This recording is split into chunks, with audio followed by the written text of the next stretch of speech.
Not sure when we did the last video. We've done a lot since then. I know we did a time lapse on the putting the beam up and maybe putting some walls up, but Tay went ahead and there's a lot of small things that you do that take up a lot of time, but doesn't really show a lot of things happening fast. So it may not look like a lot's happened, but there's a lot of small stuff here and there. One thing I did is put the sill sealer on around there that goes around the whole base. So that's hardened as a rubber. I do the windows also on these corners. Of course, corners where your leaks are. So this is basically like a rubber now. So if anything gets in there, any water gets in there, it's sealed up. That also keeps bugs and air drafts out from under the walls.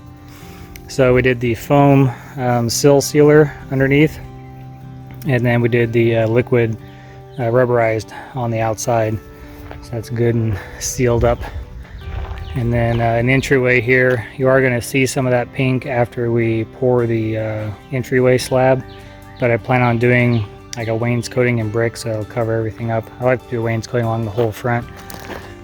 If I knew how and could afford it, I would do the whole dang thing in brick, but that's not going to happen. So got all of our walls up, put our bracing straps in, and started to get some floor joists up there. Pretty interesting. We use the crane again on our skid steer to get those up over this side. So this will be where the RV can park at, and then Natalie will park in one of these bays, and then the small bay on the right only has a 7-foot door. That'll be for lawn mowers and things like that. So basically a 2-car garage with a lawnmower garage and an RV space. So because of the whole virus, COVID-19 thing, we've decided not to do the addition.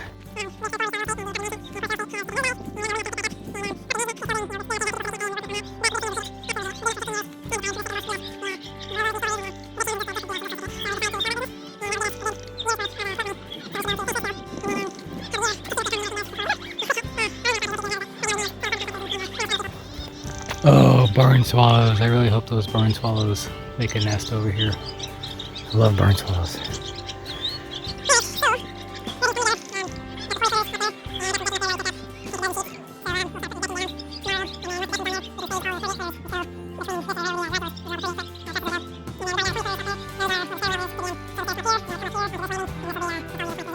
Now, like I said, we did decide not to build the other house. So in doing that, we're going to put bedrooms on that 3rd floor. We were planning on staying up there anyways and using it as like a craft bonus room area. My wife does dance and fitness stuff, and she could use that as basically her studio. But now that we're going to be living up there, we're going to put a girls' bedroom here, our bedroom at the end, and then this side over here is still going to be kind of a bonus space for crafting, things like that, whatever she decides to use it for. So our original plan was this was going to be temporary while we built the house over in that area. This is our kitchen, and it was just going to be, a galley along this side, and that was it. But now that we're going to actually be deciding to stay here, because we were going to build a whole nother kitchen in the other house, and this was going to be the craft kitchen for her, where she can make her soaps and jams and all that good stuff. So now we're going to wrap the kitchen around this way, and then that's her dad's room. He's been living with us for 8 years. You probably see him in a few videos helping. He's 7 years old and comes out here and does what he can, so that's cool. But so we're planning to have kitchen cabinets along there, cabinets along here. You can still keep the dining room table over here. Had a family room up above us. That'll still be a laundry room, bathroom. Let's see, in the upstairs, we just have a big closet here, furnace, water heater. This side, our mud room will have cubby holes all along here, hooks on top for the girls coming in and leaving their stuff everywhere. And then upstairs, we've worked in an office. We've had to add several more windows. Since we're going to be using this as our home now. So when you come up the stairs, you'll be on this landing. These stairs will go up to the next level. You come around here, you walk in this way. There'll be a little hallway with a little storage closet here. Over on this side there will be a bathroom along this whole area. About from this line all the way down to this line, we had planned this to be the family room here. So that's all family room with a bunch of windows that face out towards where the pond will eventually go. And then I went ahead and added this floor. So now you will come in, turn this way into here, and this will be a 16-foot by 8-foot office area. So my wife and I plan to put our desks and things basically along this side, and this will be our office. So we had to add a window to the end of this room, and we added a window to the bathroom over there. Then on the front, on the north side, we put dormers. So there's going to be a window here. It'll be way up high, way up here. And then there'll be a window in each of the girls' bedrooms, and they'll actually be low, and this will be actually high. It's kind of weird, but from the front, that's how it works out, so we don't have to mess with the roof line a whole lot. And then our bedroom will be way down there. We'll have bathroom on this side because I'm going to tap into that drain we have set up for the RV. We're going to now use that for our bathroom drain above. And so our bathroom will be over there, our bedroom will be here, and then I'm going to have to create a big dormer out this way because she wants to have south views, so we can see out into the cornfield over there. I got to trim those trees up so we can get a good view to the south. So that's the plan. If things change, that may change. She still wants a sunroom and a bunch of other stuff, so the plan was for the sunroom to come out here and connect the house and the barn with the sunroom, but now I think we're just going to have the house. I can still do the sunroom over here, and then I can still do a wraparound porch, which will wrap around this whole front area all the way down, wrap around, and then stop where the entryway is. I can do that, so that's an option. Another thing I want to try and do is she wanted to have a bench seat, like a window bench seat. So my planning is when you come up this stairwell, there'll be a stair here, stair there, stair there, stair there, and then we'll come up like this. So look at that strategy there, there, there, there, and then up. So once I get those stairs built, I may cut these out and put a 2-foot cantilever going out, and that will be the bench seat, window bench seat. And I should have plenty of room to do that there. Oh, I've got kind of a medical thing.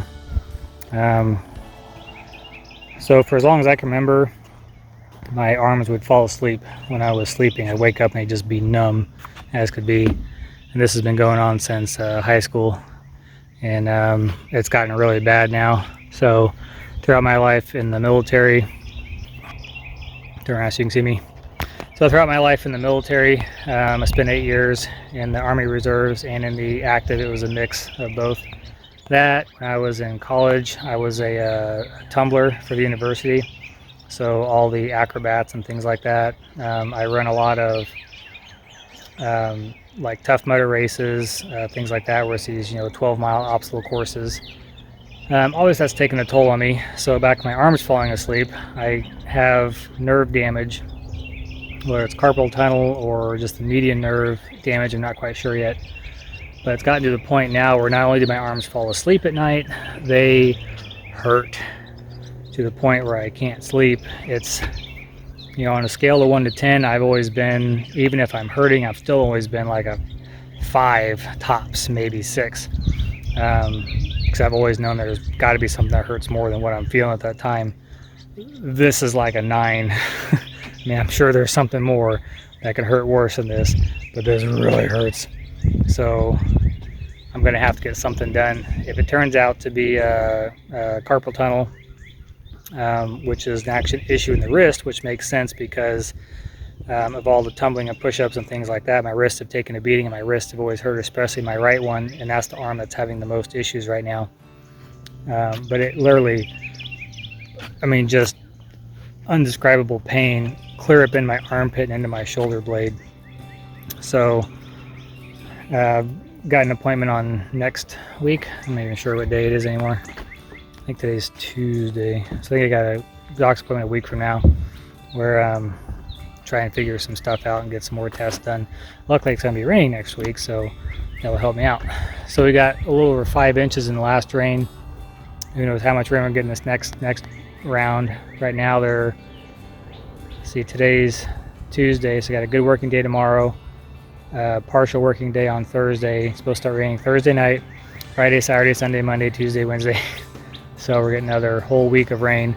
So we had another 6 weeks, or about 5-6 inches, whatever it was this last time. Probably gonna have another, I don't know, 4 or 5. Who knows what it's gonna be. It's spring, it just rains nonstop. These last couple of years, we've had so much rain, it's ridiculous. But yeah, I'd rather it be rainy than 100 degrees and bone dry and hot. So anyways, hopefully if I have to have surgery or something, that's going to put me out for at least 4 weeks, and a full recovery is not until 12 weeks. So I don't know, we'll see what happens there. But hopefully I can push through it and get to the point where I can start hiring some things out, because I suck at drywall. I'm not putting a roof on, things like that. And then I can have some downtime while other contractors are doing their thing. But I've got to get the second floor built, or the next second and third level, I guess. Get all that built and framed. I held off my trusses for a week, so the trusses are coming next week now. Of course, it's gonna be raining, so can't do anything. But luckily I did, this whole area, which is full of lumber, is now getting cleared out. I just have some floor trusses. All of those will be gone, because those go over the garage. These ones back here, I'm done with 20 footers, so I'm going to move those out of the way, and those will be gone. And that's pretty much it for lumber. I've got this pile over here, but that's all for the second floor. So once I start framing the second floor, all that's going to go up there. So starting to, oh, and I got those trusses over, where we at, right there too. Or joists, sorry, floor joists. So it's nice that things are getting cleaned up. There aren't as many piles of lumber and junk sitting around everywhere. But nice out here. Still don't like the road noise, but I love all the animals and the birds everywhere. And every now and then you get a good, 15-20 minutes where a car doesn't go by, and it's really nice. All the stars. Worth moving to the country.